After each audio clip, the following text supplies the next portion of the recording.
Hello everyone, नमस्कार। मैं हूं अमित मिश्रा। आप सभी का बहुत बहुत स्वागत है हमारे YouTube channel Eco Junction live पर। आज हम पढ़ने वाले हैं मैक्रो इकोनॉमिक्स का सबसे इम्पोर्टेंट, मेरे हिसाब से सबसे इंटरेस्टिंग चैप्टर है। और मैक्रो इकोनॉमिक्स में देखा जाए तो एग्रीगेट डिमांड और एग्रीगेट सप्लाई की सबसे ज़्यादा चर्चा होती है। और इस पर कोई कंफ्यूजन ना हो आपको, इसलिए बहुत सरल शब्दों में और सब बहुत अच्छे से आपको समझना है।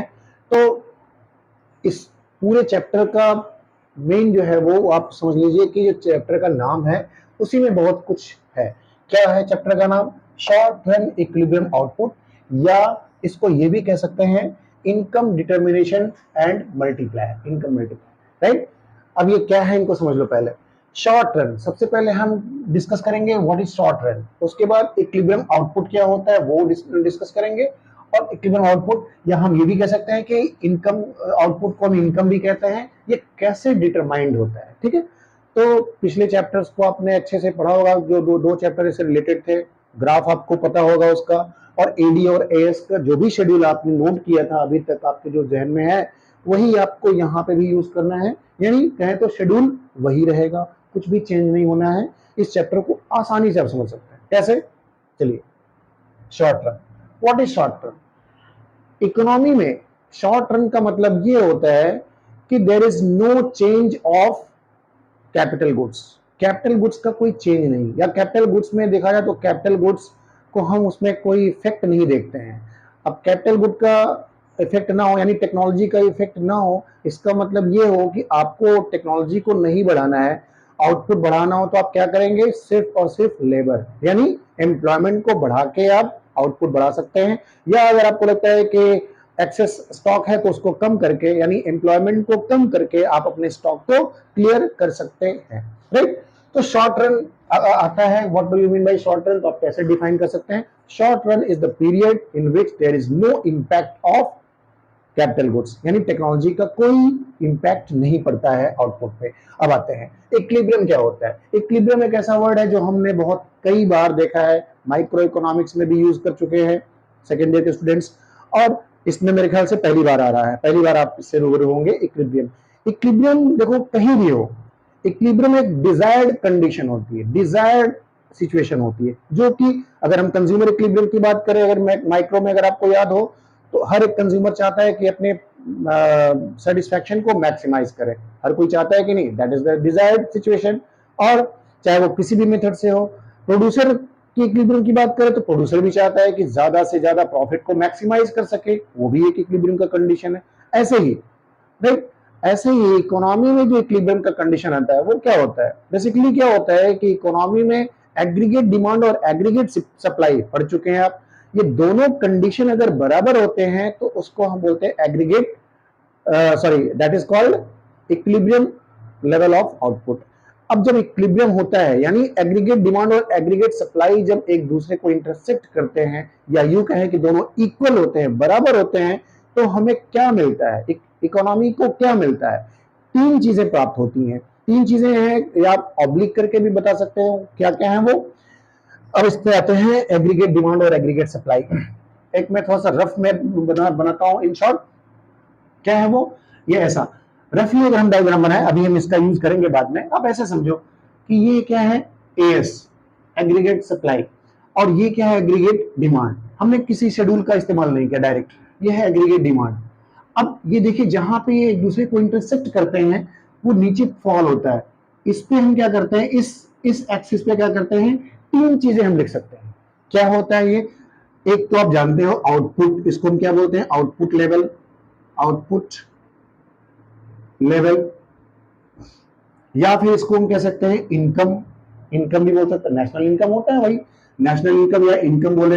इनकम को हम वाई से करते हैं, ये ध्यान रहे, ये एक्स एक्सिस पे वाई कंफ्यूज ना करे।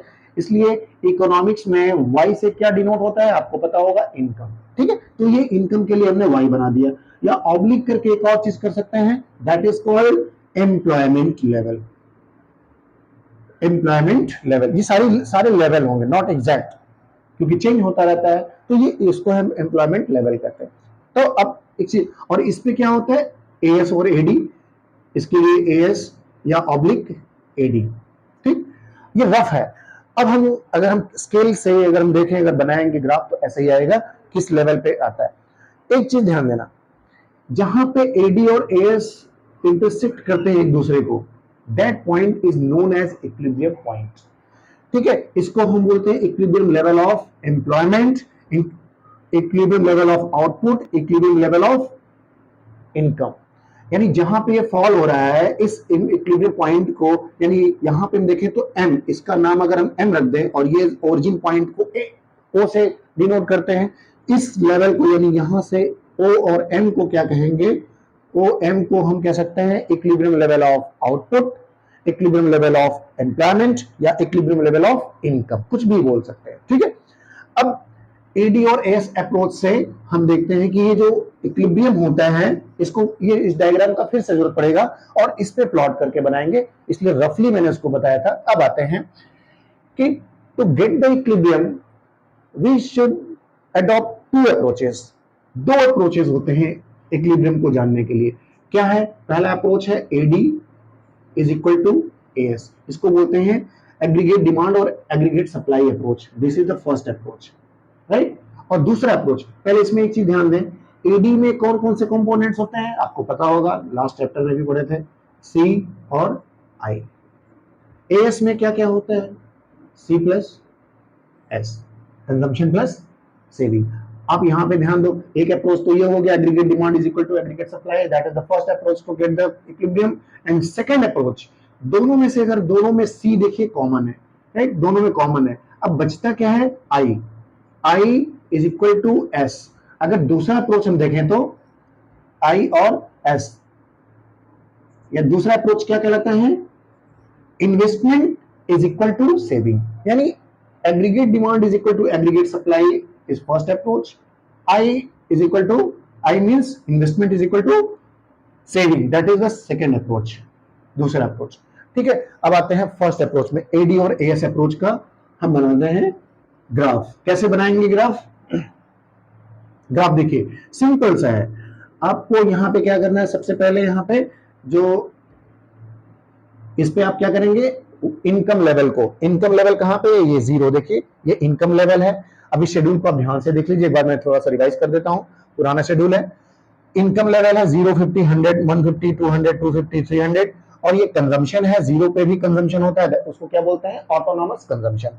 इसके बाद ये इन्वेस्टमेंट है जो कि ऑटोनॉमस होता है। एग्रीगेट डिमांड में ये एजम्पशन होता है कि एग्रीगेट डिमांड क्या होता है? डिजायर्ड या एंटिसिपेटेड या प्लान्ड होता है वो, तो वहां पे कोई इन्वेस्टमेंट नया नहीं होने वाला है। यानी ऐसा नहीं कि इनकम लेवल बढ़ता है, मैंने शॉर्ट बनाया था अगर आपको याद होगा तो, इंड्यूस्ड इन्वेस्टमेंट और इंड्यूस्ड इन्वेस्टमेंट होता है, दूसरा ऑटोनॉमस होता है, ये ऑटोनॉमस होता है। ठीक है, ऑटोनॉमस एक एजम्पशन बेस्ड है कि हम ऑटोनॉमस ही रखते हैं, इन्वेस्टमेंट को चेंज नहीं करते हैं, क्योंकि पहले से दिमाग में अगर है कि इतना एग्रीगेट डिमांड होने वाला है, ऑब्वियसली जो प्रोड्यूसर्स होंगे कितना वो प्लान कर रहे हैं खर्च करने को, वो पहले से तय होता है, उसी के हिसाब से तो सप्लाई की जाती है। ठीक है, तो देयर इज ऑटोनॉमस इन्वेस्टमेंट 2020 सब पे होने वाला है। उसके बाद सेविंग कैसे निकालते हैं? सेविंग निकालने का क्या फॉर्मूला है? y minus C, Y, because y is equal to C plus S, Y is equal to C plus S होता है। एस निकालना हो, सेविंग निकालना हो तो y माइनस सी, या ऐसे कहें कि जीरो इनकम पे अगर आप कंजम्पशन करेंगे तो सेविंग के नाम पे आपके पास क्या होगा? माइनस में जाएंगे, माइनस टू 10 है।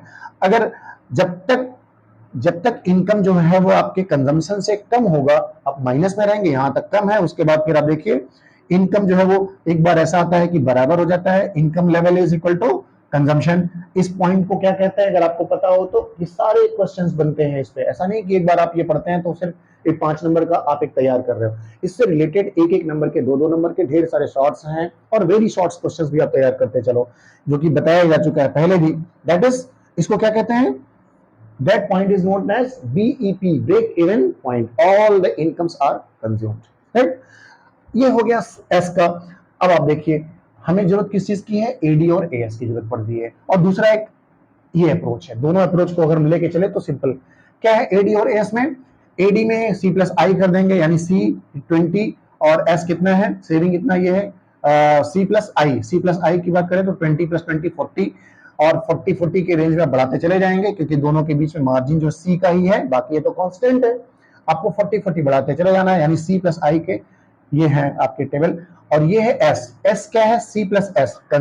ये है एस, एस और सी दोनों अगर ऐड कर देंगे यानी this is same as income level, यानी जो इनकम लेवल का जो टेबल होगा वही आपका सीएस का हो जाएगा या एएस का हो जाएगा, जो कि इस पे आता है 45 डिग्री पे। ये तो आपको हाथ बंद करके बना देना है 45 डिग्री पे, जिसको हम क्या बोलते हैं? वाई भी कह सकते हैं, एएस भी कह सकते हैं, और या फिर इसके कंपोनेंट्स की बात करें तो सी प्लस एस लिख सकते हैं। ठीक है, ये तीनों चीजें। ये किस पे होता है, कितने पे होता है? 45 डिग्री पे। ये बताया जा चुका है, इसको रिपीट करने की जरूरत नहीं है मेरे ख्याल से। इसको थोड़ा और बड़ा करते हैं, और इस लेवल पे क्या होगा? इस लेवल पे जो आपका बनेगा वो इनकम लेवल। इस पे क्या बनाना है? इनकम लेवल भी तीन चीजें, इनकम लेवल भी हो सकता है, और आपका आउटपुट लेवल भी हो सकता है, या फिर एम्प्लॉयमेंट लेवल भी हो सकता है। यहां पे हमने क्या कर दिया? वाई कर दिया। ठीक है, अब आप कहेंगे वो यहाँ पे भी वाई है, तो ये इनकम लेवल है, यही चीज तो यहाँ पे भी है। दोनों का 45 डिग्री का कवरेज होगा। तो आप देखिए दोनों जो ये है वाई और यही वहां यहाँ पे है, ये आउटपुट लेवल है। आउटपुट लेवल लिखिए चाहे आप वाई लिख दीजिए। वाई से कभी कभी लोग कंफ्यूज हो जाते हैं कि ये एक्स एक्सिस पे वाई क्यों लिखा गया है, बट इकोनॉमिक्स के स्टूडेंट्स को कभी कंफ्यूज नहीं होना चाहिए। जहां पे वाई है यहाँ पे एक्सिस मैटर नहीं करता है, मैटर करता है कि यहाँ पे कंटेंट क्या है। ये है इनकम लेवल के लिए, तो आप वाई को सिर्फ इनकम लेवल से समझो। ठीक है, एक्स और वाई पे मत जाना, क्योंकि यहाँ पे भी हम कभी वाई नहीं लिखते हैं, यहाँ पे भी कभी एक्स नहीं लिखते हैं यहाँ पे। ठीक है, तो अब क्या करना है आगे? अब आप यहाँ पे इनकम लेवल को प्लॉट कर दीजिए। यहाँ पे स्केल से बनाएंगे तो जिगजैग नहीं होगा, मेरा हो सकता है कि जिगजैग थोड़ा हो जाए, लेकिन कोशिश करते हैं कि कंप्लीट आपको वो ग्राफ मिल जाए और करेक्ट मिले। 0, 50, 100 पे इक्वल डिस्टेंस पे आप कर लो। ये हो गया 50, ये तो हो गया 0, 0 को हम ओ कर लेते हैं, ओरिजिन पॉइंट।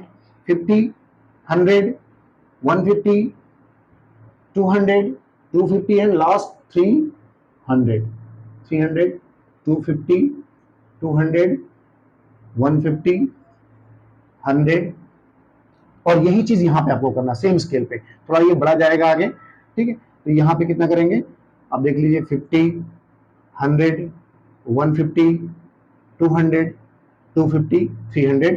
ये थोड़ा सा स्केल आपको बराबर रखना है, क्योंकि दोनों दोनों इक्वल जा रहे हैं, तो स्केल पे आप जो जितना मार्जिन यहाँ पे उतना ही मार्जिन यहाँ पे आना चाहिए। हो सकता है यहाँ पे थोड़ा सा हमें आपको स्पेस कम होने की वजह से इतना दिखाना पड़ा है, राइट। अब ये हो गया, लास्ट हो गया 300 का। अब आप देखिए आपको क्या प्लॉट करना है? एएस ऑलरेडी प्लॉटेड है 45 डिग्री पे, कुछ करना नहीं है। आपको क्या करना है? एडी को करना है। एडी का स्टार्ट कहां से, स्टार्ट पॉइंट कहां से? ये 50 है, यानी 40 से स्टार्ट है एडी, यानी यहां से it will start from somewhere here. अब ये आते आते आप देखिए कहां पे कट कर रहा है। अब देखिए एडी और एएस दोनों इक्वल कहां हो रहा है? ये वाला पॉइंट है जहां पे इक्वल हो रहा है 200, यानी इनकम लेवल कितना है यहाँ पे भी आप देखो 200। 200 इनकम पे यहां से लेंगे 50, 100, 150, यानी इस जगह पे कट करेंगे, यानी यहाँ पे ये थोड़ा सा मैं इसको हटा दे रहा हूं। अब इसको और आगे लेके जाना है, तो अब 200 से ऊपर आप जाइए तो यहाँ पे कट करता हुआ ये आप दिखेगा। ये ऐसा जाएगा, जब आप बना के निकालेंगे तो ये कट करते नीचे नीचे आ जाएगा। ये हो जाएगा एएस और ये हो जाएगा एडी। ये जिगजैग नहीं होगा बल्कि बिल्कुल स्ट्रेट लाइन जाएगी, ऐसे कट करते हुए स्ट्रेट लाइन जाएगी, राइट। ये जहां पे कट कर रहा है, ये अगर फॉल कराएंगे इस पे आप, तो इनकम लेवल पे किस पे आएगा? 200 पे आएगा, 200 पे। ठीक है, ये कोई भी जिगजैग नहीं है, टेढ़ा नहीं होगा, क्योंकि आपको दोनों में डिस्टेंस जो दिख रहे हैं, गैप जो दिख रहे हैं 50 के यहाँ पे हो रहा है और 40 के यहाँ पे हो रहा है। ठीक है, तो that point is known as equilibrium point. इसको क्या कहते हैं? Equilibrium point. अब ये जिस पे फॉल हो रहा है यहाँ पे क्या है? इनकम लेवल या एम्प्लॉयमेंट लेवल या आउटपुट लेवल, इसको बोलते हैं इक्विलिब्रियम लेवल ऑफ आउटपुट। अब आप देखिए एग्रीगेट एडी और एएस अप्रोच से जो फाइंड आउट हो रहा है, फाइंड आउट जो क्या हो रहा है, आपको मिल रहा है कितना इनकम इस इकोनॉमी की आउटपुट लेवल या इनकम लेवल कितनी है? 200 आ रही है। ठीक है, अब इसमें एक चीज और ध्यान देने वाली बात है कि जो एग्रीगेट डिमांड है, जितना डिजायर्ड है उतना ही हो रहा है, यानी सप्लाई जितना हो रहा है। सप्लाई तो एग्रीगेट डिमांड को देख के ही तो होता है। एग्रीगेट सप्लाई क्या प्लान किया जाएगा? प्रोड्यूसर्स कितना प्लान करेंगे? जितना एग्रीगेट डिमांड होने की उम्मीद है, एग्रीगेट डिमांड सप्लाई के इक्वल आ रहा है, और इसमें जितने भी अवेलेबल जो रिसोर्सेज हैं हमने सबको एम्प्लॉय कर दिया, यानी ओ, और ये इस पॉइंट को हमने नाम रख दिया एम, ओ एम, यानी ये पॉइंट यहां से लेके यहां, इसको हम क्या बोलते हैं, ओ एम। जब सारे लोग, जितने लोग इकोनॉमी में हैं वो फुली एम्प्लॉयड हैं, यानी all the resources have been utilised या एम्प्लॉयड, इसको बोलते हैं कि सबको एम्प्लॉय करते हुए जितना भी एग्रीगेट डिमांड हमने हासिल किया है उसको इसको बोलते हैं इफेक्टिव डिमांड। इफेक्टिव डिमांड क्यों? क्योंकि जितना डिमांड होना है उतना हमने एंटिसिपेट किया, कितना डिमांड होना है उतना सप्लाई को इफेक्टिव डिमांड आता है। कभी कभी आता है question, what do you mean bye effective demand? तो दिमाग में ये हटा लेना कि इंडिविजुअल डिमांड सुनना था, एग्रीगेट डिमांड सुना था। इफेक्टिव डिमांड क्या होता है? इफेक्टिव डिमांड वही डिमांड जो इकोनॉमी में जितने भी रिसोर्सेज हैं सबको एम्प्लॉय करते हुए जो एम्प्लॉयमेंट सेट होता है, वो डिमांड, वो कंडीशन, वो डिमांड एग्रीगेट डिमांड जो कि एग्रीगेट सप्लाई के इक्वल हो, और वहां सारे के सारे एम्प्लॉय जो होते हैं वो सारे के सारे रिसोर्सेज, नॉट एम्प्लॉय, वो एम्प्लॉयड हो जाते हैं, सारे रिसोर्सेज जो होते हैं वो एम्प्लॉयड हो जाते हैं। That is called effective demand. तो ये होता है इसका। अब इस पे एक चीज और ध्यान देना है कि अगर ये कंडीशन जो आ रही है, आप देखिए यहां पे दो चीजें आ रही हैं। एक तो इसको क्या बोलते हैं, full employment, that is called equilibrium level of employment. इसको क्या कहेंगे, इक्विलिब्रियम लेवल ऑफ एम्प्लॉयमेंट। लेकिन इसको ये क्योंकि फुली आ रहा है, जो भी डिमांड एक्चुअल थी, यानी जो डिमांड हमने डिजायर किया था, जो सोचा था कि आने वाला है, वही एक्चुअल डिमांड है। यानी देखा जाए तो इसका नाम अगर ई और एम, ई और एम अगर नाम रखा है, तो जो डिजायर्ड है वही एक्चुअल है। डिजायर्ड मतलब जो हमने एंटिसिपेट किया था कि इतना आने वाला है, वही एक्चुअल है। That is called full employment. लेकिन एक कंडीशन इसके पहले का देख लीजिए आप, यहाँ पे कोई भी पॉइंट उठा कर देख लीजिए। यहाँ पे अगर मान लीजिए सिचुएशन हमने यहाँ पे निकाल लिया, यहाँ पे आप देखो इस कंडीशन में क्या हो रहा है, ये वाला तो हो गया फुल एम्प्लॉयमेंट, ये क्या हो गया, full employment equilibrium, full employment equilibrium, right. और ये कंडीशन आप देखिए, ये कंडीशन ऐसा है कि यहाँ पे ऊपर वाली लाइन क्या है, यहाँ पे ऊपर क्या है, एडी है ना, ऊपर एडी जा रहा है। यानी इस कंडीशन में यहाँ पे क्या हो रहा है, इसका नाम हमने रख दिया M1, M1 रख दिया। इस कंडीशन में एडी क्या है, AD is greater than AS. ध्यान से देखिए, ये वाली लाइन एडी ऊपर से जा रही है और यहाँ पे एएस के नीचे हो जा रही है, यानी जहां पे इंटरसेक्ट कर रहे हैं एक दूसरे को, यानी इक्विलिब्रियम से before, before equilibrium what is the situation, AD is greater then AS। और इसके बाद का जो सिचुएशन, मान लीजिए यहाँ पे हमने कोई पॉइंट ले लिया, एक ये पॉइंट ले लिया, इसके बाद कहीं भी ले सकते हैं, ठीक है। इसको हम डॉटेड ना करके बल्कि इसको पूरा कर देते हैं, कंप्लीट कर देते हैं, ठीक है, ताकि कंफ्यूजन ना हो। ये M1 और इस कंडीशन का हमने नाम रख दिया M2। ये M है, ये M1 है, ये M2 है। अब आप देखिए ध्यान से, ये फुल एम्प्लॉयमेंट है, फुल एम्प्लॉयमेंट। और यहां पे आप देखिए इस कंडीशन में जो होता है, यानी before employment AD is greater then AS।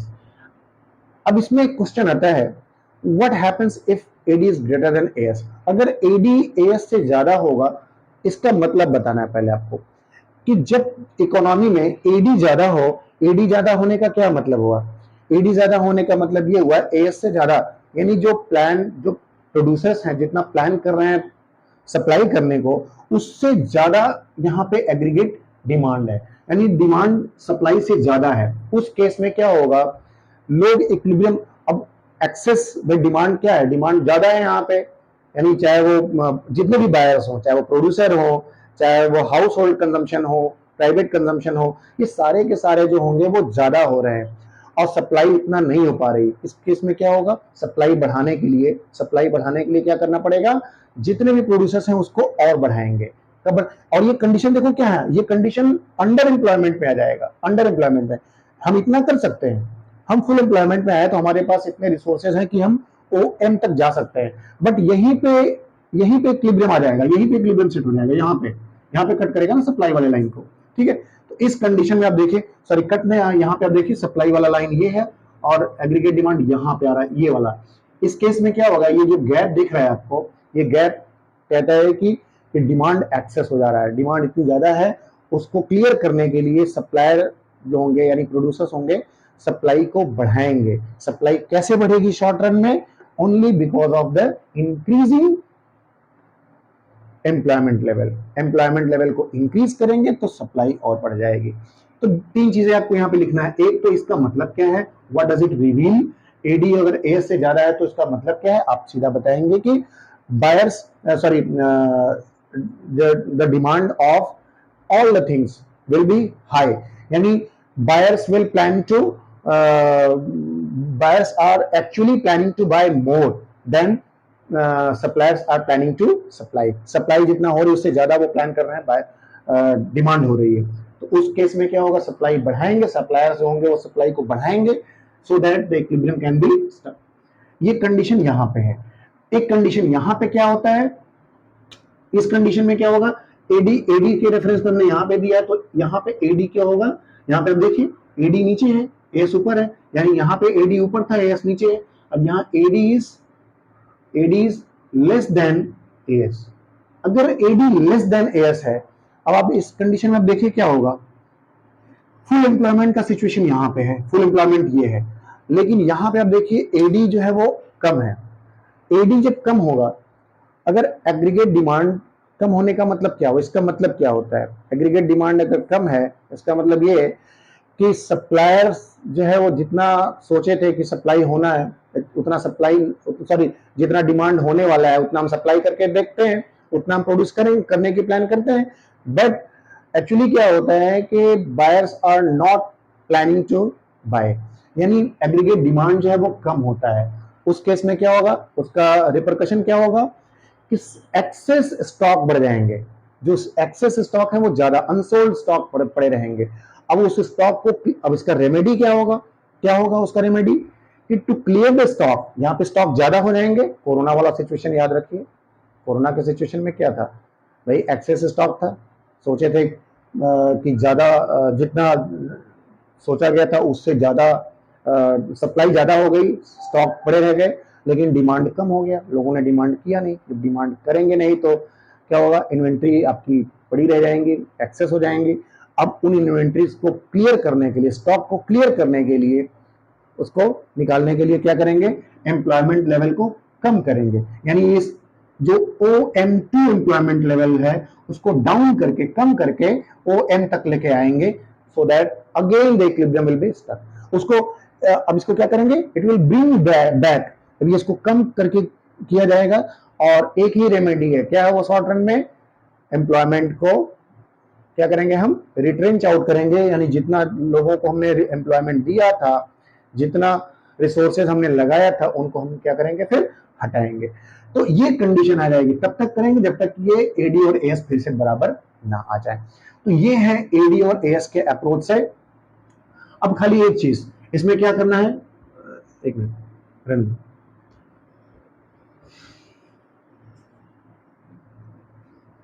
Pause किए क्या, इनकम लेवल पे, यानी 200 इनकम लेवल पे जहां पे एडी और एस इक्वल हो रहे हैं, वहीं पे आई और एस भी इक्वल हो रहे हैं। सीधी सी बात है, इक्विलिब्रियम तो एक ही जगह पे आएगा, किसी भी रूप से निकालें।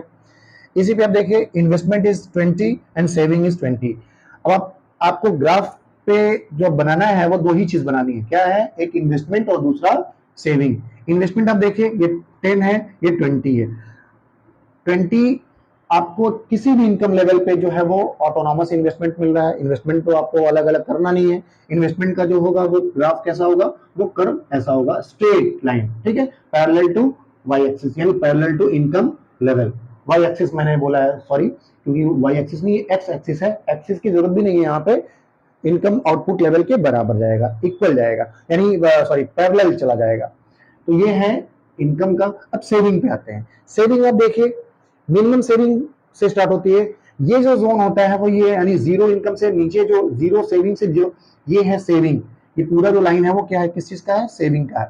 ये प्लस में है, ये माइनस में है, नीचे यहाँ जीरो, ये 0 पॉइंट है, जीरो से नीचे ये माइनस में है, इसके ऊपर जो प्लस में है, यानी है ये पूरा सेविंग का, और ये है आउटपुट लेवल का। ठीक, अब आपको इन्वेस्टमेंट का ये हो गया, सेविंग का आपको बनाना है। सेविंग आप देखिए कहां से स्टार्ट हो रहा है, -20 से, ये -20 है। जीरो इनकम लेवल पे कितना है, जीरो इनकम लेवल पे -20।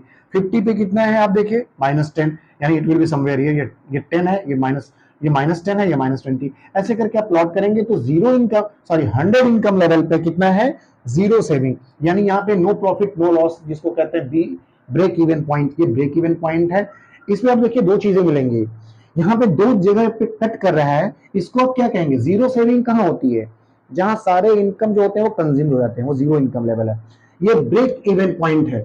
ठीक है, कभी कभी मैंने देखा है, कई बार ऐसा हुआ है ब्रेक इवन यहाँ पे कंफ्यूज करके यहाँ पे लोग इसको इसी को इक्विलिब्रियम लिख देते हैं कहीं, जबकि कॉन्सेप्ट क्लियर रहता है, लेकिन उसके बाद भी देखते हैं यहाँ पे तो इंटरसेक्ट कर रहा है, चलो इसी को जल्दीबाजी में ये देखा ही नहीं कि हमें इन्वेस्टमेंट और सेविंग जहां पे मिल रही है उसको बीईपी करना है, सॉरी उसको इक्विलिब्रियम करना है, बट यहीं पे उठा के इक्विलिब्रियम कर दिया। ये तो ब्रेक इवन पॉइंट है ना, जो कि हमने फिर से लिख दिया यहाँ पे break even point, no profit no या zero saving. Break even point क्या है, जीरो सेविंग, यहाँ प्रॉफिट लॉस की बात नहीं हो रही है। अब यहाँ जो ये जो है वो दैट इज इक्विलिब्रियम स्टेट, यहाँ पे आई और एस दोनों इक्वल हो रहे हैं, ये इक्विलिब्रियम स्टेट है। क्लियर। अब आपको यहाँ पे भी दो कंडीशन है, ये इक्विलिब्रियम है, इक्विलिब्रियम से पहले का कंडीशन क्या है और इक्विलिब्रियम के बाद का कंडीशन क्या है। इक्विलिब्रियम के पहले कंडीशन आप देखिए क्या है, इधर क्या है, इन्वेस्टमेंट ज्यादा है सेविंग कम है, यानी I is greater then S. आई देखिए इन्वेस्टमेंट ऊपर है, सेविंग ये भी नीचे, इसके नीचे है, राइट।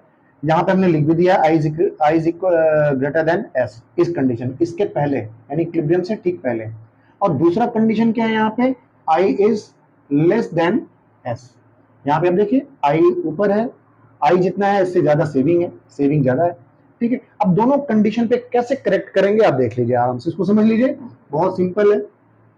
अगर इकोनॉमी में इन्वेस्टमेंट ज्यादा है सेविंग कम है, व्हाट डज इट मीन, लोग सेव कम कर रहे हैं, इन्वेस्टमेंट अगर ज्यादा होगा इसका मतलब क्या होगा, aggregate demand, because I is the part of aggregate demand, C plus I होता है। आई ज्यादा होने का मतलब ये है कि जो प्रोड्यूसर्स हैं, प्रोड्यूसर भी खर्च करते हैं, यानी बायर्स जो है वो ज्यादा हैं, यानी लोगों ने ज्यादा प्रोड्यूस, लोगों ने ज्यादा प्लान किया है बाय करने का, खर्च करने का, और ये जो सेविंग है, सेविंग कम है। यानी जब अब आई ज्यादा होगा इसका मतलब कि एग्रीगेट डिमांड का ज्यादा होना, आई का ज्यादा होने का मतलब कि एग्रीगेट डिमांड का ज्यादा होना, लोग ज्यादा प्लान कर रहे हैं खर्च करने को, ज्यादा लोग स्पेंड करना चाहते हैं, सप्लाई उतनी ज्यादा नहीं है, सप्लाई ज्यादा नहीं है, इसका मतलब ये होगा कि इसको इक्विलिब्रियम पे लाने के लिए क्या करना पड़ेगा, इसकी रेमेडी क्या होगी, to bring it to the equilibrium the employment level will be enhanced, employment को बढ़ाना पड़ेगा। अब आप देख लीजिए किसी भी एक कंडीशन पे, ये इक्विलिब्रियम का कंडीशन है, यहाँ पे इसको फॉल करेंगे, इसका नाम आपने रख दिया एम, यहाँ पे लिखना में एम, ये एम हो गया, और यहाँ पे किसी एक कंडीशन पे यहाँ पे अगर रख ले तो ये हो गया नाम, इसका नाम रख लिया M1, M1, और यहाँ पे किसी पॉइंट पे दिया, इसका नाम हमने रख दिया M2। ठीक है, ये दूसरे कंडीशन में। अब इस कंडीशन में क्या है, जहां पे I is greater than S, इसका मतलब ये हुआ कि O, ये 0 पॉइंट जो है O है, OM एम्प्लॉयमेंट है, इसको बढ़ा के हमें करना पड़ेगा, इसका नाम OM1 है ना, OM1 यानी OM1 कंडीशन है in case of I is greater than S। Investment जब ज्यादा होगा इसका मतलब एग्रीगेट ज्यादा होगा, aggregate demand will be greater than aggregate supply.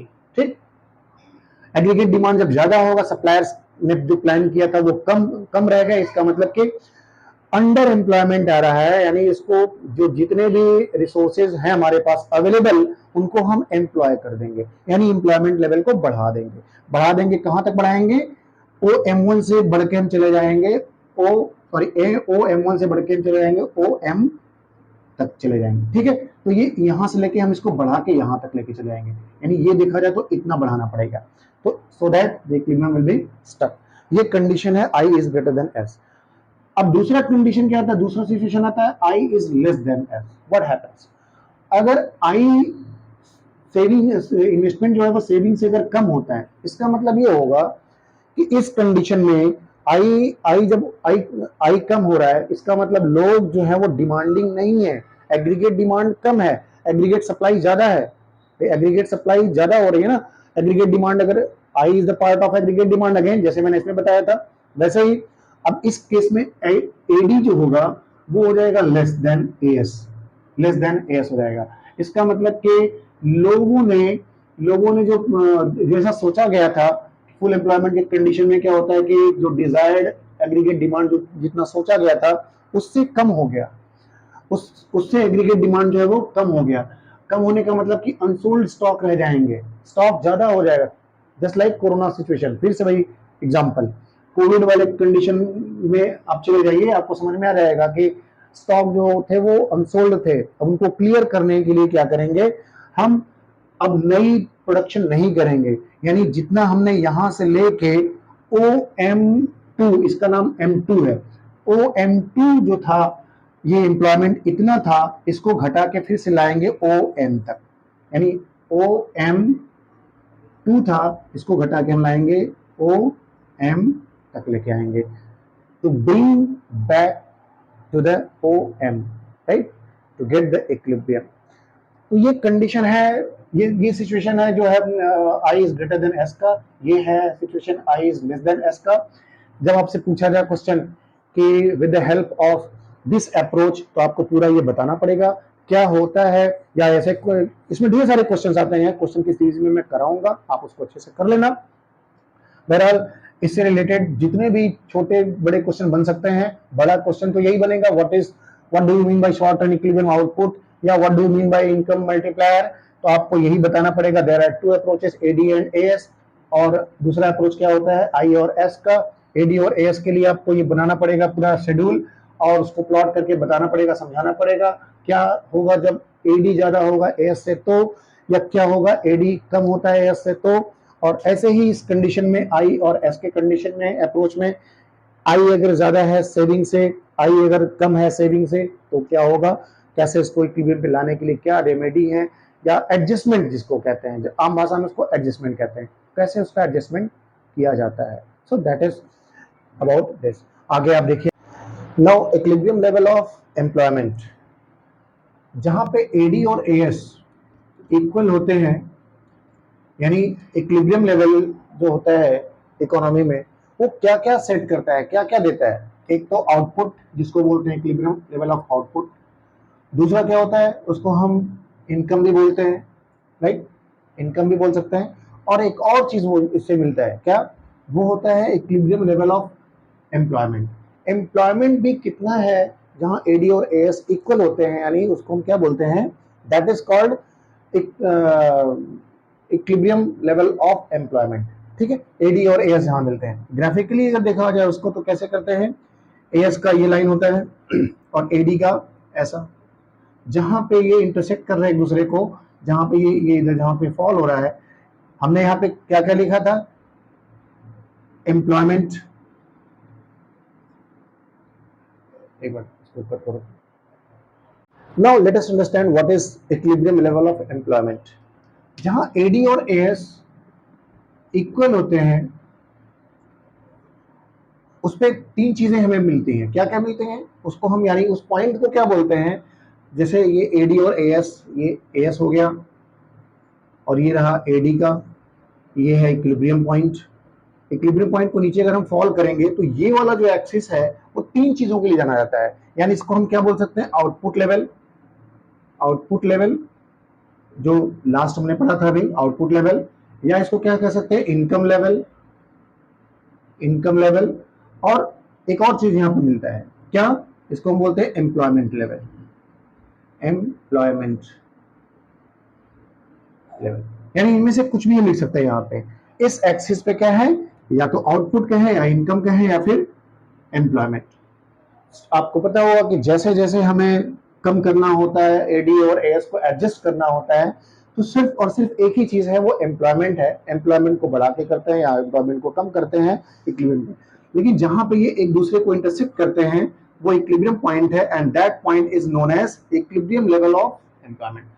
केनीशियन की जो थ्योरी है, केनीशियन के हिसाब से उन्होंने जो अपना मत दिया, उन्होंने अपना जो कॉन्सेप्ट दिया, वो ये कि इकोनॉमी में एक इकोनॉमी की कैपेसिटी होती है, राइट।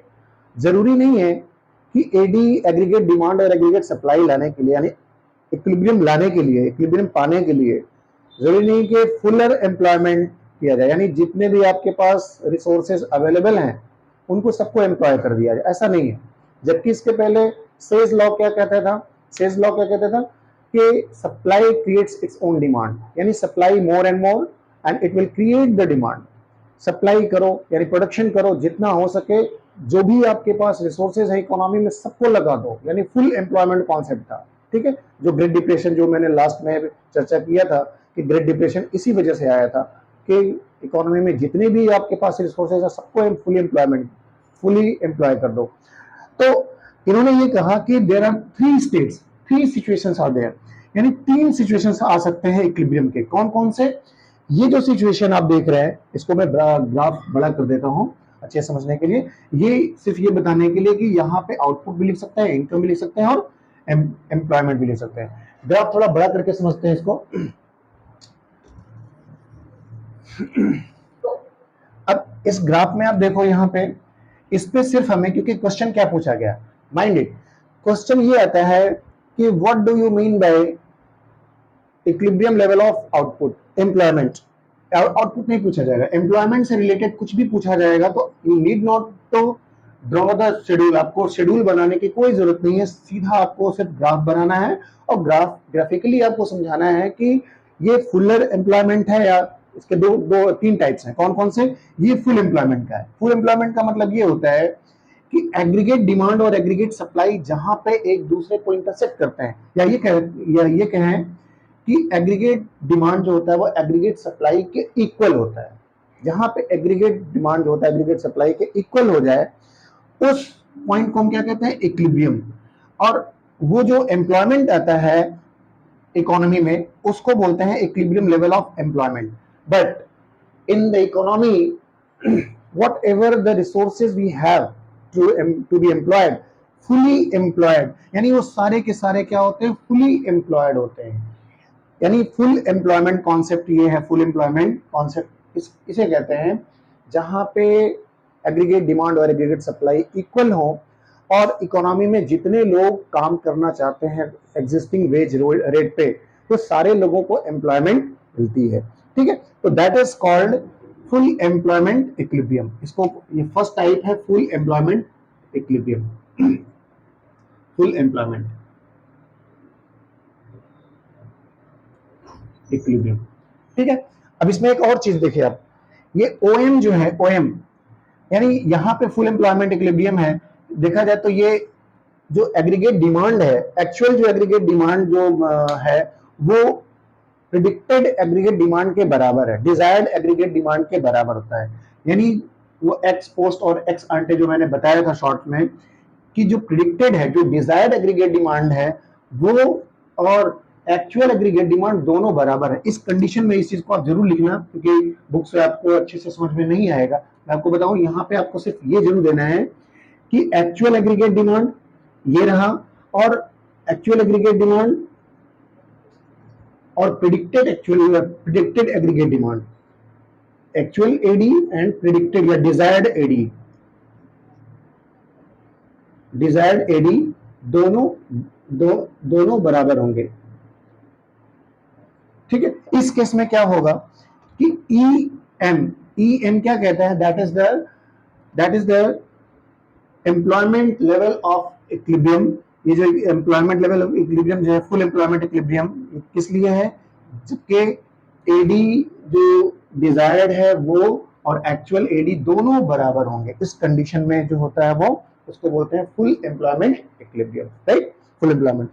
दूसरा टाइप क्या होता है? एक और टाइप होता है जो कि इसके पहले, यानी इसके दूसरा टाइप जो होता है वो अंडर एम्प्लॉयमेंट, यानी जो एम्प्लॉयमेंट लेवल है उसके पहले ही।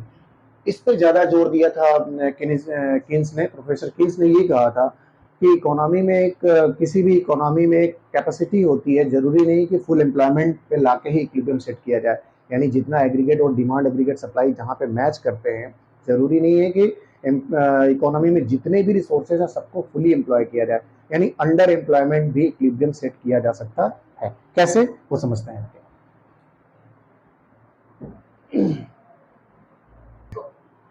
सेकेंड टाइप होता है इक्विलिब्रियम का, that is called under employment. ये है अंडर एम्प्लॉयमेंट। वो क्या था? Full employment equilibrium. यहां पे है अंडर एम्प्लॉयमेंट इक्विलिब्रियम। इसमें क्या है? अंडर एम्प्लॉयमेंट इक्विलिब्रियम में जो फुल एम्प्लॉयमेंट इक्विलिब्रियम उससे पहले ही इक्विलिब्रियम सेट हो जाना। उसके पहले इक्विलिब्रियम सेट होने का मतलब ये ऐसा कब आएगा, जबकि एक्चुअल ये जो एग्रीगेट डिमांड है वो रिक्वायर्ड एग्रीगेट डिमांड है या डिजायर्ड एग्रीगेट डिमांड, इसको क्या बोलेंगे, जो जो फुल एम्प्लॉयमेंट जो लास्ट उसमें बनाया गया था वो एग्रीगेट डिमांड ये क्या है, दैट इज डिजायर्ड या रिक्वायर्ड, डिजायर्ड एग्रीगेट डिमांड। ठीक, बट एक्चुअली क्या है कि हमने सोचा ये था कि एग्रीगेट डिमांड इतना होने वाला है, उसके हिसाब से सप्लाई सोची गई थी, बट हुआ कुछ और उल्टा कि एग्रीगेट डिमांड उससे नीचे आ गया। यानी जितना हमने सोचा था डिजायर्ड एग्रीगेट डिमांड या रिक्वायर्ड एग्रीगेट डिमांड था to get the equilibrium at this AS, AS के बराबर यहाँ पे आएगा ऐसा सोचा गया था, बट हुआ उल्टा। हुआ ये कि एग्रीगेट डिमांड जो है वो एक्चुअल एग्रीगेट डिमांड, ये एडी1 एक्चुअल एक्चुअल एग्रीगेट डिमांड आता है जो कि घटा हुआ है उससे, यानी पहले से कम है, डिजायर्ड एग्रीगेट डिमांड से कम है। इसको हम क्या बोलते हैं, इसको डेफिशिएंट डिमांड भी बोलते हैं। ये जो है, ये जो पॉइंट है यहाँ से यहाँ के बीच में, that is called deficient demand, इसको हम डेफिशिएंट डिमांड कहेंगे।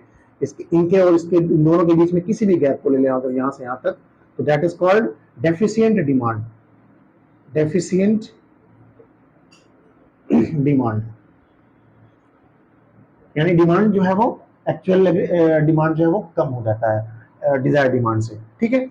लेकिन अब इस केस में देखिए क्या है कि फुल एम्प्लॉयमेंट इक्विलिब्रियम यहाँ पे सेट हो रहा था, अब उसके पहले इक्विलिब्रियम यहाँ पे, यानी एएस की लाइन को जो ये जो एक्चुअल एग्रीगेट डिमांड है वो यहाँ पे टच कर रहा है, यानी ई डैश हमने यानी नया इक्विलिब्रियम यहाँ पे लगाया है। एक्चुअली यहाँ पे सेट कहाँ हो रहा है इक्विलिब्रियम, यहाँ पे आ रहा है, ई डैश पे आ रहा है, यानी ई वन कह सकते हैं इसको, ई1 पे। और इस पॉइंट को हम क्या कहेंगे, under employment, under employment equilibrium, under employment equilibrium, ठीक है, ये पॉइंट है।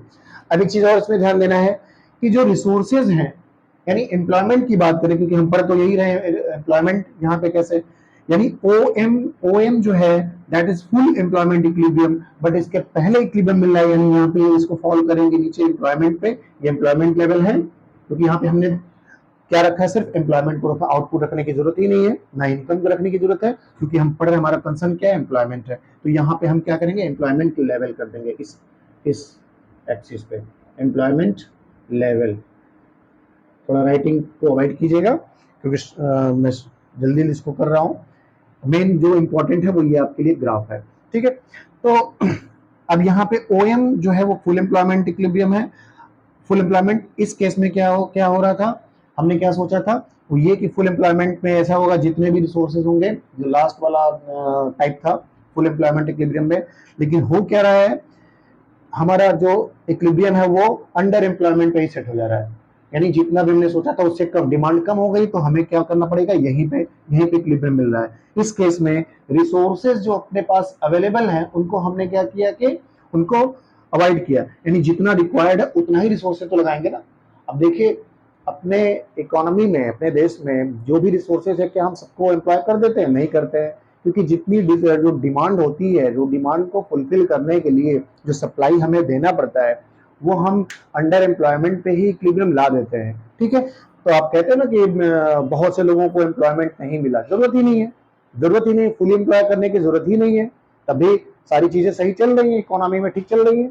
लेकिन अगर कभी कभी प्रॉब्लम आती है कि डिमांड बढ़ रहा है, घट रहा है, ऐसा कुछ होता है, तो उसके हिसाब से प्रोडक्शन को बढ़ाया जाता है या घटाया जाता है, वो कहा ना कि ऑटो सेट होता है, वो ऑटो करेक्ट कर लिया जाता है।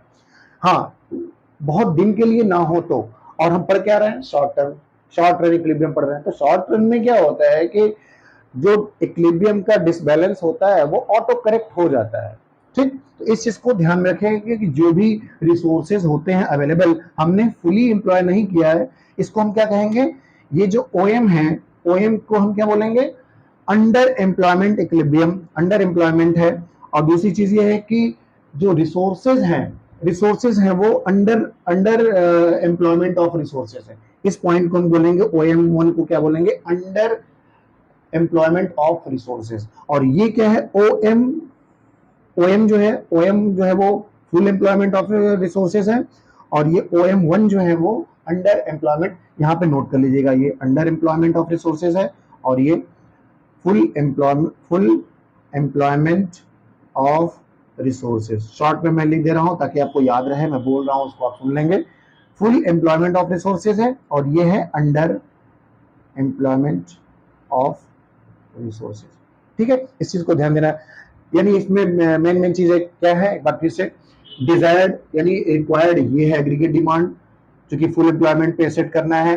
और बट आ क्या रहा है, एक्चुअल एग्रीगेट डिमांड कुछ नीचे आ जा रहा है, उससे कम हो रहा है, जो जैसा मैंने सोचा था उससे कम आ रहा है। जब कम आ रहा है तो इक्विलिब्रियम यहीं पे सेट हो रहा है। इक्विलिब्रियम कहां पे सेट होगा, जहां पे एएस को जहां पे कट कर रहा है।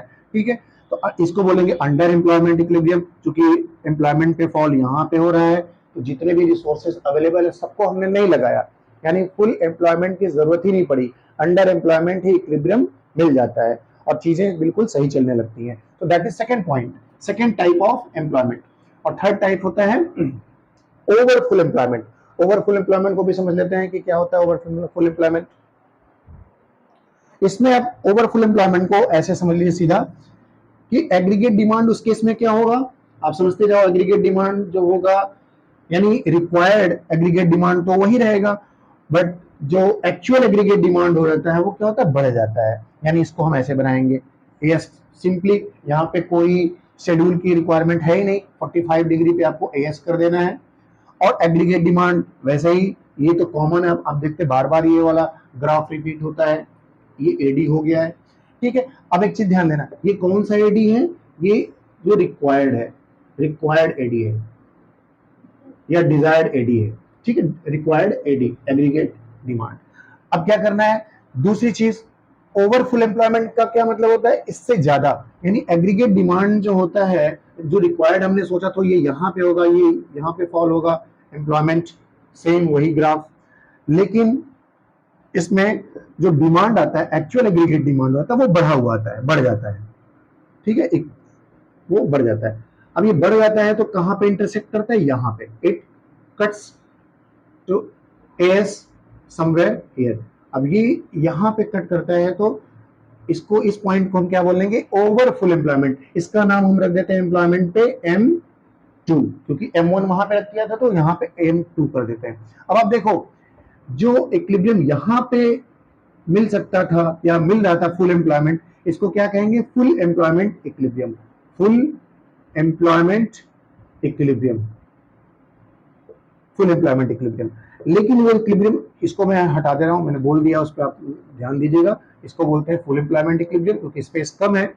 और ये जो पॉइंट कट कर रहा है, जो यहाँ पे एक्चुअली जो आ रहा है एग्रीगेट डिमांड, तो ये लाइन जा रही है एग्रीगेट डिमांड की।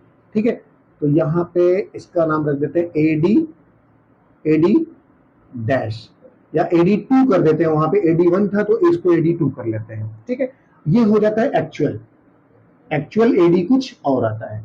अब ये जहां पे दोनों एक दूसरे को इंटरसेक्ट करते हैं, इस पॉइंट को हमने नाम रख दिया E2। और अब देखो, एम्प्लॉयमेंट कितनी हो सकती है अपने इकोनॉमी में, एम्प्लॉयमेंट फुल्ली यहां तक आ सकती है, ये वाली। लेकिन आप सोचो कि अगर जितना सोचा गया है इकोनॉमी में उससे ज्यादा अगर डिमांड हो गया तो इकोनॉमी क्या प्रोड्यूस कर पाएगी, क्या वो कंडीशन आ पाएगी? Practically not. हमने ग्राफ जरूर बनाया, एक्सप्लेन जरूर कर रहे हैं, पढ़े जरूर रहे हैं, बट ये कंडीशन आ सकता है क्या? ये कंडीशन आता नहीं है, क्योंकि ये, पहले समझ ले कि इस कंडीशन, अगर ऐसा कंडीशन आता है तो क्या होगा। जितनी भी कैपेसिटी है इकोनॉमी की, जितना प्रोड्यूस किया जा सकता है वो तो ये रहा। इससे ज्यादा एग्रीगेट डिमांड अगर बढ़ गया, सीधी सी बात है कि उस कंडीशन में क्या होगा, इसको हम बोलते हैं ओवरफुल एम्प्लॉयमेंट। हमारी जितनी औकात है उससे ज्यादा हम क्या प्रोड्यूस कर सकते हैं क्या? हमारे पास 100 अगर वो लेबर है, क्या हम लेबर को बढ़ा सकते हैं क्या शॉर्ट रन में? ऑफ कोर्स नहीं कर सकते। शॉर्ट रन में तो हमें वो भी नहीं बढ़ाना है, प्रोडक्शन की कैपेसिटी बढ़ाने वाली जो कैपिटल गुड्स होती हैं, टेक्नोलॉजी होती है, उस पर भी नहीं बढ़ाना है। ठीक है, यानी ये कैपिटल गुड्स भी नहीं कर सकते हैं, टेक्नोलॉजी में कोई चेंज नहीं ला सकते हैं। और शॉर्ट रन में क्या, लॉन्ग रन में भी आप देखें तो आप कैसे उसको कर सकते हैं, प्रोडक्शन की कैपेसिटी बढ़ाने के लिए आपको फिर से वो सारा नया इन्वेस्टमेंट करना पड़ेगा। तो हम शॉर्ट रन इक्विलिब्रियम जो पढ़ रहे हैं उसमें जो ये कंडीशन आता है ओवर फुल एम्प्लॉयमेंट, यानी जितनी कैपेसिटी उससे बढ़ के ज्यादा, यहाँ पे इस कंडीशन में यहाँ पे ये आ जाता है E2। अब एक चीज ध्यान देना, यहाँ पे अगर डिमांड बढ़ गई अगर डिमांड जितनी है उससे बढ़ गई तो उस गैप को क्या बोलेंगे, यहाँ पे ये जो इसको क्या बोलेंगे, एक्सेस। वहां पे क्या था, डेफिशिएंट डिमांड। और इस पॉइंट को यहां से लेके यहां तक, यानी इसका नाम हमने रखा E2, इसका नाम हम F रख दें, F2 कर दें, E2 F2 कर दें। इसके बीच में जो ये गैप है, इस गैप को हम क्या बोलते हैं, दो नाम रखते हैं। क्या, वहां पे भी एक चीज बोलते हैं, जैसे उसको डेफिशिएंट डिमांड कहते थे। डेफिशिएंट डिमांड में क्या होता है कि डेफिशिएंट डिमांड में डिमांड जितना था, डिमांड में कमी आ जाना। वो कोरोना वाला काल याद रखो आप, कोरोना वाला टाइम, जो डिमांड जितनी होनी चाहिए थी उससे कम हो गई थी डिमांड। जब डिमांड कम हो जाती है तो लोग क्या होते हैं, फिर चीजें प्राइस प्राइस वाइज क्या होती है, सस्ती हो जाती हैं। तो उस केस में इन्फ्लेशन का उल्टा होता है, डिफ्लेशनरी गैप। तो उसमें हमने वो दिया नहीं था, यहाँ पे बता दे रहा हूं। इसको क्या कहेंगे, ये क्या होगा, एक्सेस डिमांड। इसको क्या कहेंगे, एक्सेस डिमांड। ये कंडीशन क्या आएगा, एक्सेस डिमांड का। एक्सेस डिमांड क्या है। अब देखो एक चीज और, एक्सेस डिमांड के साथ साथ जो दूसरा इसका नाम है वो रटने की जरूरत नहीं है, समझ लो कि उसको और क्या कह सकते हैं। एक्सेस डिमांड का मतलब क्या होता है, अगर डिमांड एक्सेस हो गया, जितना आपने सोचा था, जितनी आपकी कैपेसिटी उससे ज्यादा डिमांड हो गया, तो अब क्या होगा, शॉर्टेज। आप बढ़ा तो सकते नहीं, प्रोडक्शन तो बढ़ा सकते नहीं है, प्रोडक्शन बढ़ेगा नहीं क्योंकि कैपेसिटी आपकी उतनी ही है, उससे ज्यादा कर नहीं सकते। ये हमने लिखा जरूर है, एम से लेके M2 तक एम्प्लॉयमेंट कर पाएंगे क्या, पॉसिबल ही नहीं है। तो उस केस में क्या होगा कि चीजें महंगी हो जाएंगी। भाई स्टॉक आपके पास अवेलेबल है, सप्लाई जो दे सकते थे उससे ज्यादा कर नहीं सकते, आप बढ़ा नहीं सकते। तो स्टॉक जो है वो आपके पास गिवन है, यानी लिमिटेड है। लेकिन लोगों को चाहिए, क्योंकि डिमांड इतनी ज्यादा हाई हो गई है कि ऐसा कंडीशन श्रीलंका में, अभी आप देखो श्रीलंका में और वेनेजुएला, ये these are the countries are example for this particular content. इसके लिए बहुत अच्छा एग्जांपल सेट कर सकते हैं आप। तो ये कंडीशन आता है तो लोग क्या होता है, डिमांडिंग ज्यादा होती है, लोग पैसे ज्यादा लगाते हैं उसमें। तो इन्फ्लेशनरी गैप आ जाता है, यानी इन्फ्लेशन आ जाता है, जिसको आप एक्सेस डिमांड कहते हो। यहां से यहां के बीच में इस गैप को दूसरा नाम दे सकते हैं, क्या, इन्फ्लेशनरी गैप। उसको क्या बोलेंगे, इन्फ्लेशनरी गैप। सॉरी अगर मैंने गलती से डिफ्लेशनरी कहा हो, तो डिफ्लेशन नहीं आ सकता है। इस कंडीशन को क्या बोलेंगे, इन्फ्लेशन ही तो बोलेंगे ना, इन्फ्लेशन हो जाएगा, क्योंकि डिमांड ज्यादा हो गई आपके पास। आप पैसे जिस चीज के लिए 10 रुपए देते थे, आप उसके लिए 20 रुपए 100 रुपए देंगे, ठीक है। तो कंडीशन क्या आ जाएगा, इन्फ्लेशन की सिचुएशन आ जाएगी, and that is known as inflationary gap. इस चीज को, क्योंकि ये पूछा जाता है, ये शॉर्ट्स में बना दूंगा, आप देख लेना, बाद में सुन लेना, बट इस चीज को क्लियरली समझ लो कि जहां पे डिमांड एक्सेस होगा उस गैप को बोलते हैं डिफ्लेशनरी गैप। ग्राफिकली आपको समझाना हो तो ये पॉइंट यहां से इस, यानी AD2 और AD1 के बीच का जो गैप होता है उसको बोलते हैं डिफ्लेशनरी गैप, या उसको बोलते हैं एक्सेस डिमांड भी बोलते हैं, ठीक है। Inflationary gap, that is called inflationary gap. इसका ठीक उल्टा, उसमें मैंने डिफ्लेशनरी नहीं बताया था, तो उसका ठीक उल्टा जो था, जितना हमने सोचा था डिमांड उससे कम हो जाना डिमांड, मतलब उस कंडीशन में क्या हो जाएगा, लोग जब डिमांडिंग नहीं होंगे, स्टॉक एक्सेस रहेंगे, स्टॉक जो है वो बढ़ा हुआ है, तो क्या करेंगे, तो क्लियर द स्टॉक, लोग क्या करेंगे, सस्ते दाम पे बेचना शुरू करेंगे। उस गैप को क्या बोलेंगे, जो अंडर एम्प्लॉयमेंट का जो कंडीशन था, वहां पे इसको बोलेंगे, जो जो डेफिशिएंट डिमांड था, डेफिशिएंट डिमांड के केस में उसको हम क्या बोलेंगे, deflationary gap. Deficient demand, deflationary gap. Excess demand, inflationary gap. इस चीज को याद रखना, आप नोट कर लेना, excess demand, inflationary gap, deficient demand, deflationary gap. पूछा जाता है, क्वेश्चन आ सकता है, ठीक है। So that is all about equilibrium level of employment, तीन टाइप के।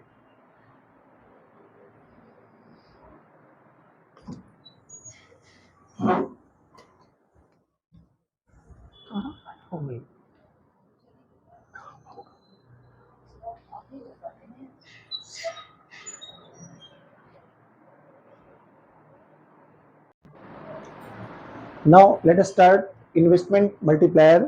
लास्ट पॉइंट, लास्ट टॉपिक सिर्फ इसमें यही बचा था, इन्वेस्टमेंट मल्टीप्लायर। इन्वेस्टमेंट मल्टीप्लायर को समझते हैं क्या होता है। सी, इकोनॉमी में जितना ज्यादा इन्वेस्टमेंट किया जाए, आउटपुट उतना बढ़ता है। इन्वेस्टमेंट बढ़ाने का मतलब क्या हो गया, इन्वेस्टमेंट अगर बढ़ता है, जैसे एडी एडी जो होता है, एग्रीगेट डिमांड, एग्रीगेट डिमांड में दो कंपोनेंट्स होते हैं, क्या क्या होते हैं? एक हो गया कंजम्पशन एक्सपेंडिचर और दूसरा होता है इन्वेस्टमेंट एक्सपेंडिचर। देखो क्या होता है कि जब भी आप चाहे कंजम्पशन बढ़ाइए, कंजम्पशन बढ़ाइए तो भी एग्रीगेट डिमांड बढ़ेगा, एग्रीगेट डिमांड बढ़ेगा ऑफ कोर्स सप्लाई भी करनी पड़ेगी यानी आउटपुट भी बढ़ेगा। यानी ये जो एग्रीगेट डिमांड है, एग्रीगेट डिमांड पे बेस्ड है आपका क्या? Output, as. ठीक है, एग्रीगेट डिमांड जितना हाई होगा उतना ही ज्यादा हमारा एएस होगा यानी आउटपुट उतना ही बढ़ेगा, ये तो कंफर्म है। लेकिन अगर इन्वेस्टमेंट बढ़ता है, इन्वेस्टमेंट जो बढ़ता है वो कई गुना बढ़ा देता है यानी मल्टीप्लायर में, मल्टीप्लीकेशन में बढ़ा देता है। कहते हैं ना कि अगर आप खर्च करेंगे यानी जो भी आप पर्सनल एक्सपेंडिचर जो करते हैं अपने लिए खर्च करते हैं, वो जो होता है वो क्या इकोनॉमी के लिए अच्छी चीज होती है, खर्चा करना अच्छा है। बट अगर इन्वेस्टमेंट एक्सपेंडिचर होता है तो मल्टीप्लीकेशन में आउटपुट को बढ़ाता है यानी इन्वेस्टमेंट ज्यादा जरूरी है।